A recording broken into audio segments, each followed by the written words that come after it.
guys, welcome back to Jesus in Mind podcast. Today we're actually going to be talking about the parables of Jesus.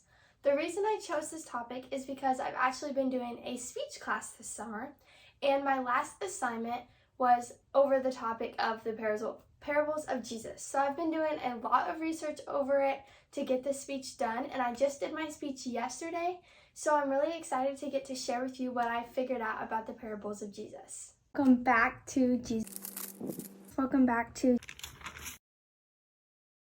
Okay, so starting off, I do want to start off by saying that I found most of my information from these two books. They are super amazing and they were very, very helpful. So the first book is The Parables of Jesus by James Montgomery Boice. So this book was so good and super helpful. I found pretty much all my information from the Good Samaritan, which is one of the parables I will talk about later. And so that is super helpful. And it just has a whole lot of very important information about the parables of Jesus in it. So I definitely recommend this book. The second book, I think this one might have been my favorite. I just really liked the way that it was written and just I thought it had a lot of really, really important information in it that I had never really heard of before. And it explained everything in a depth, real depth. So this book is Parables, and it says, "The mysteries of God's kingdom revealed through the stories Jesus told." And it's by John Macarthur. So yeah, I really, really liked this one. I think it might have been my favorite. I have a whole bunch of stuff marked here, and when I was doing my speech, I had this whole thing was covered in sticky notes where I was marking it. So this one is super important, and I really, really liked it. So I'm going to tell you guys today what a parable is, get that part out of the way, and then I'm going to just give you some examples of parables, and I might even tell you why Jesus used the parables.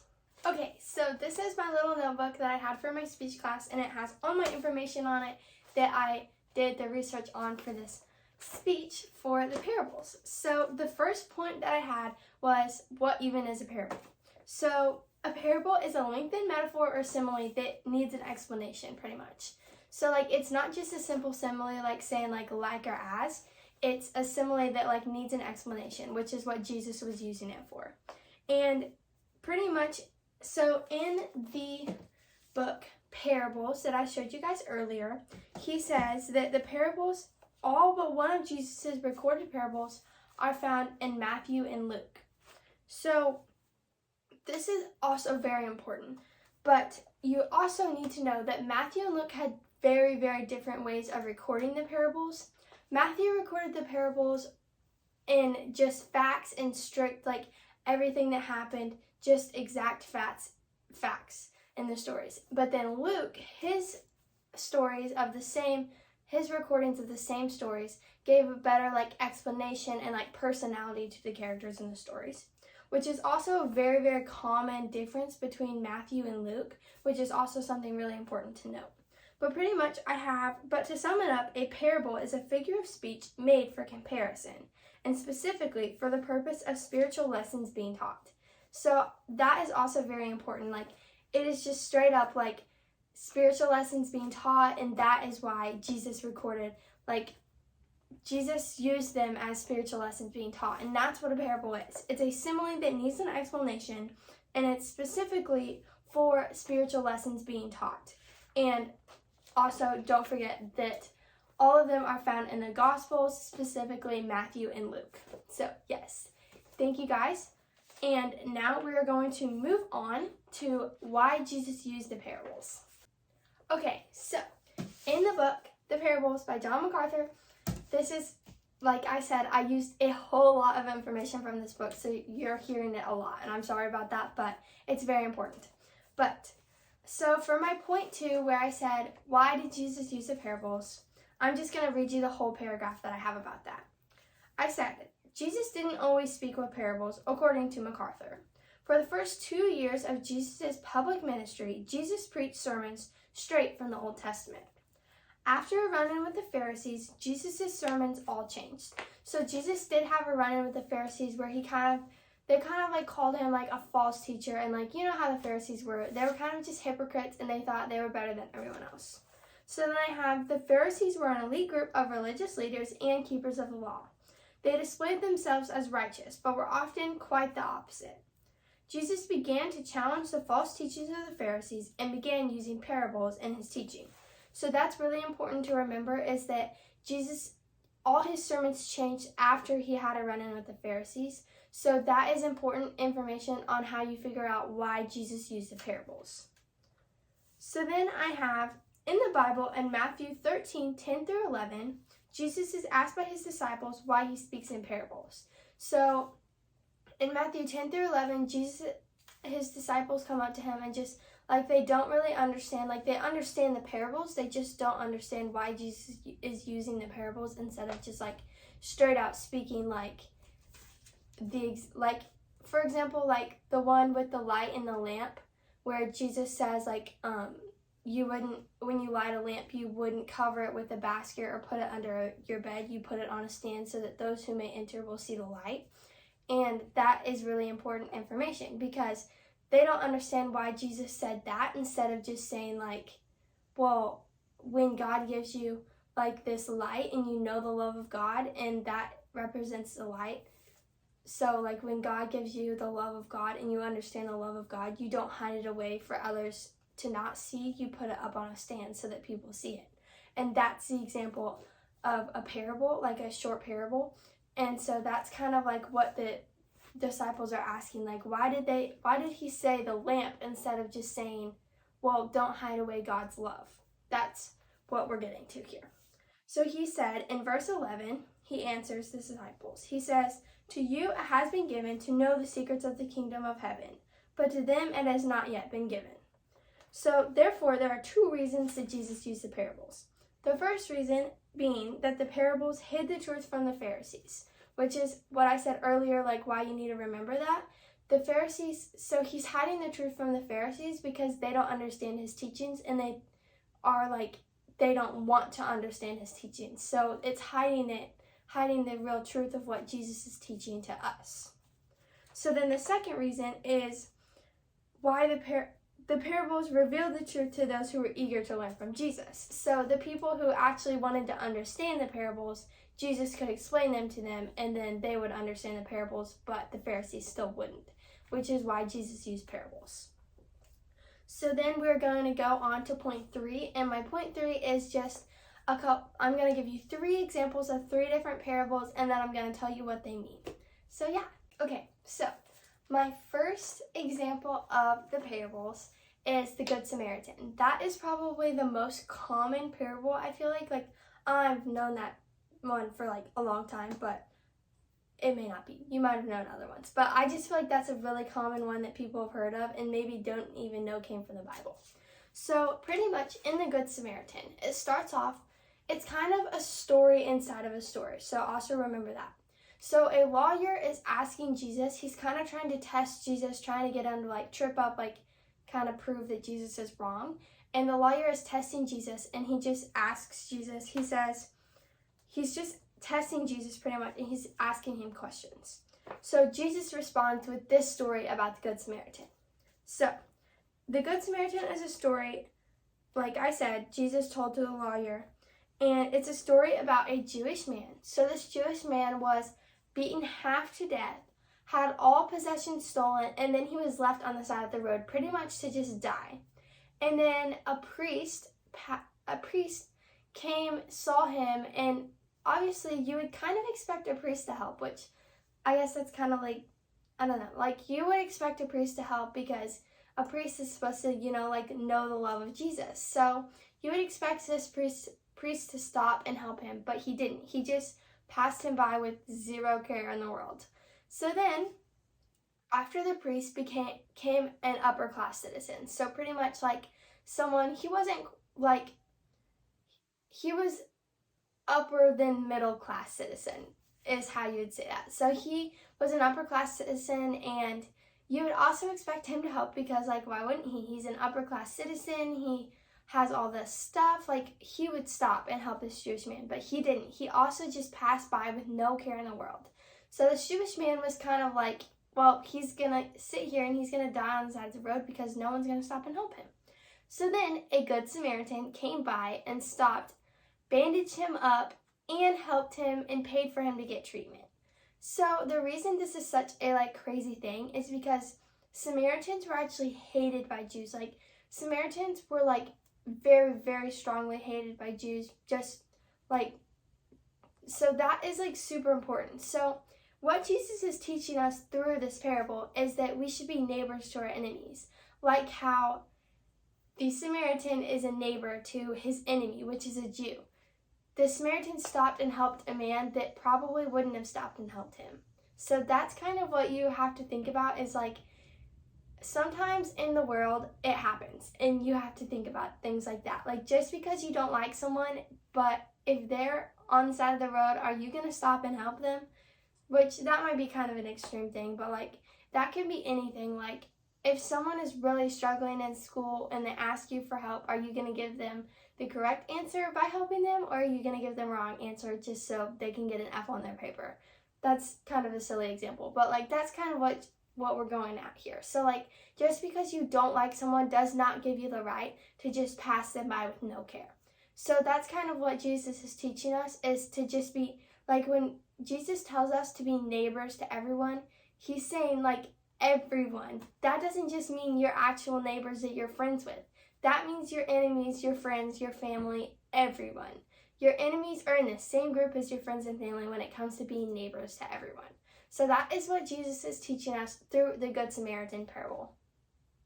Next, I'm going to be talking about the lost son or the prodigal son.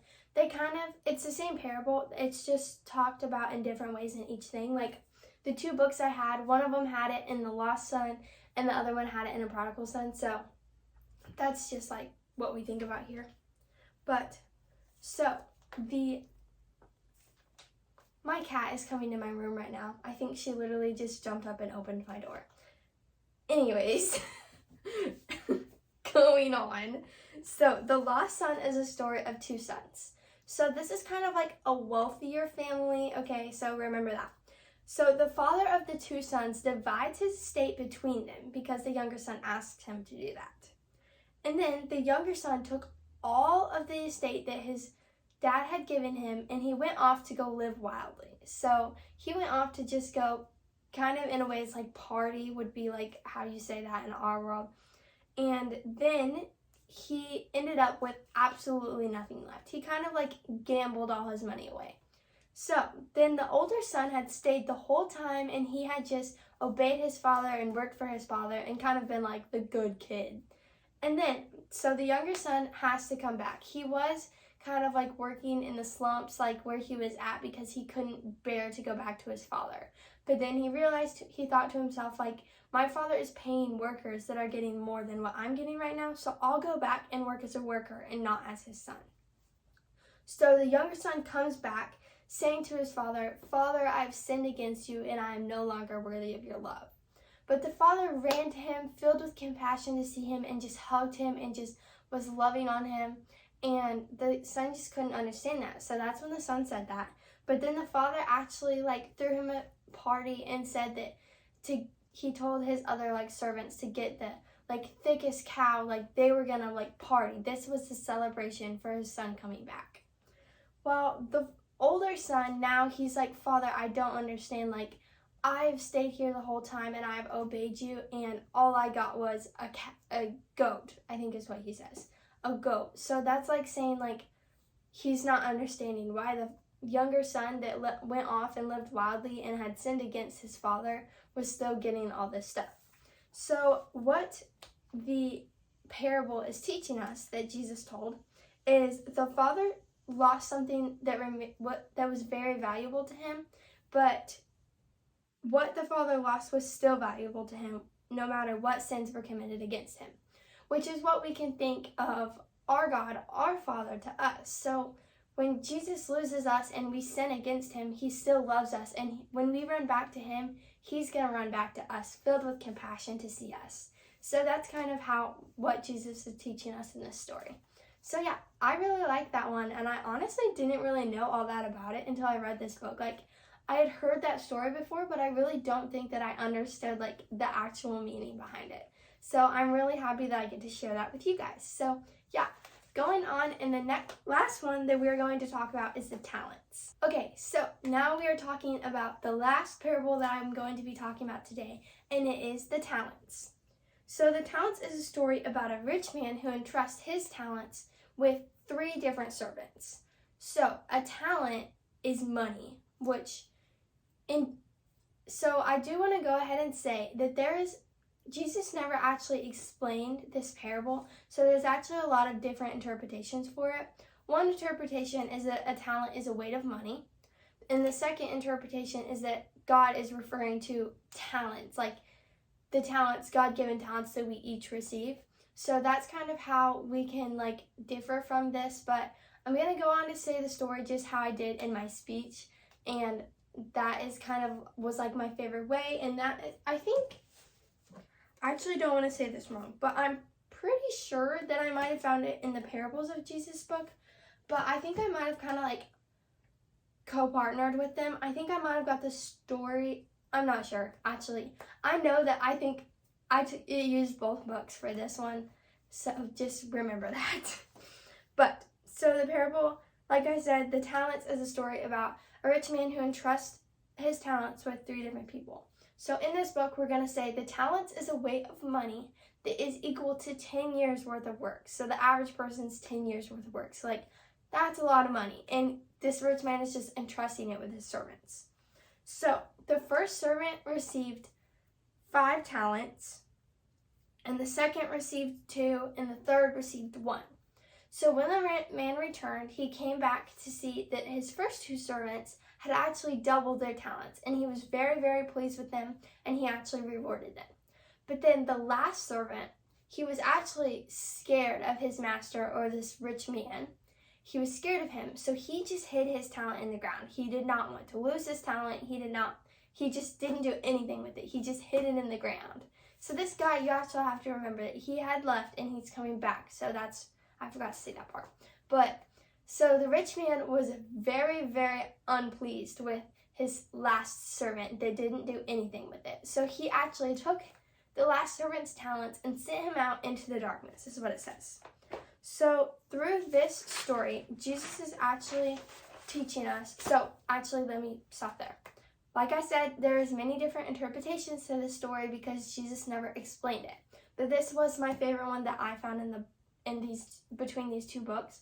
But just so hang with me. If obviously when you look it up, there's a bunch of different explanations for it, and that's because Jesus never actually explains it.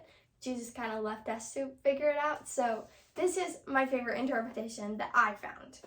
So Jesus is saying that like I said earlier, the talents refer to the God-given talents that we each receive. So Jesus is saying that therefore we can use the talents to glorify God and his kingdom, or we can hide them away from others. So that no one will see our talents. But no matter what we do, Judgment Day will still come for all. So that is kind of how we leave that one there, is that no matter what we do, we will all get judged by God when it comes to going off and on Judgment Day.